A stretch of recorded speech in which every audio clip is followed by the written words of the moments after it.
我唔知可唔可以咁樣整出嚟，好驚啊！我驚佢爆啲嘢出嚟啊！嗱，IKEA 嘅植物，話說咧，我聖誕節之前咧就買咗棵呢啲嘅，咁咧買咗翻屋企咧，唔夠1個星期咧，我就掉鬼咗啦。點解咧？以我跟咗島主種嘢咁耐嘅常識，嗰棵嘢我攞咗翻屋企之後，我放咗喺露台照淋水啦，已經睇咗適合咩氣溫啊，點啊咁樣啦，咁啊曬下太陽啊，淋下水咁樣啦。點知佢啲葉咧又越嚟越謝喎，仲要咧啲葉上面咧就越嚟越多疤痕啦，有一點點咁樣啦。咁我放多1、2日啦，我發覺唔掂喎，都係咁喎，越嚟越犀利喎。咁我就膽粗粗咧搖一搖嗰根，跟住掹起佢啦。點知咧我見到一粒粒好細粒嘅圓形嘅波咁樣，我心諗唔係啊嘛，唔係諗啊嘛。咁啊點知仲要見到啲咧啡啡紅紅嘅嗰啲蜘蛛仔咧喺側邊躝嚟躝去喎。跟住我心諗，唉，仆街，你話仆街，跟住即刻攞個膠袋綁住佢掉垃圾桶。我真係好想俾大家睇下，究竟喺 IKEA 鋪頭入邊，究竟你見唔見到佢哋咧？我唔知可唔可以咁樣整出嚟，好驚啊！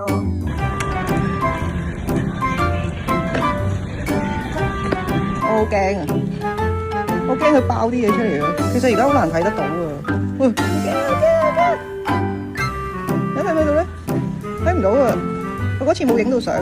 我好驚啊！我唔應該咁樣做嘅。總之咧呢個嘢咧呢度咧睇唔到㗎。點解咧？唔係因為咧我問過阿國嘅，即係問過 AI 點解咧呢度會睇唔到咧？首先呢度有冷氣啦，同埋呢度冇太陽啦。佢咧要喺啲好潮濕咧同埋有陽光嘅地方咧，先至會好似 activate 激活咗佢咧，好似突然之間瞓醒啦，要起身啦咁樣，咁佢先會活動嘅。係而家家私原來成日都有呢啲情況，係有嗰啲紅蜘蛛喺嗰啲泥入邊嘅。咁我而家咧就影唔到俾大家睇嘅。總之大家以後咧就小心啲啦，喺呢度買植物嘅時候，咁我唔會再喺度買㗎啦。好啦，拜拜。